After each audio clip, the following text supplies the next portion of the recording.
আজকে এমকে প্রোডাকশনকে আমি ধন্যবাদ জানাবো, কারণ আপনারা জানেন বিগত অনেক বছর ধরে তারা কিন্তু সেইভাবে প্রোডাকশন হাউসগুলো কাজ করে না। এটা কিন্তু চলচ্চিত্রের জন্য কখনোই সুসংবাদ নয়। তো সে যেহেতু চিন্তা করেছে, তাকে ইন্সপায়ার করার দায়িত্ব আমাদের প্রত্যেকটা মানুষের। আজকে এই যে ক্যামেরাগুলো আপনারা এখানে উপস্থিত হয়েছেন, এবং আপনাদের উপস্থিতি আরো ডে বাই ডে বাড়বে যখন চলচ্চিত্রের সংখ্যা বাড়বে। আমি একটি কথা আপনাদের সাথে শেয়ার করি, হয়তো এখানে অনেক জার্নালিস্ট ভাইরা আছেন, আমি যতদিন থেকে কাজ করছি তখন আপনারা এরকম সাংবাদিকতায় আসেননি, এইভাবে ক্যামেরা ধরেননি, অথবা আপনার প্রশ্ন কি করতে হবে আপনারা জানেন না।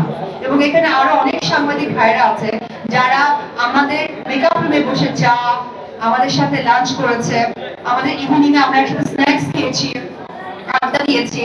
এই যে একটা পরিবেশটা তারা পেয়েছে, এখানে অনেক সাংবাদিক ভাইরা আপনারা পাননি।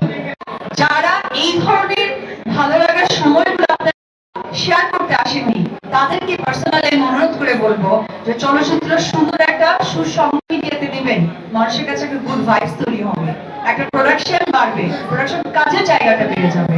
শুধু নায়ক নায়িকাকে ছোট করাটা কিন্তু আমাদের মূল লক্ষ্য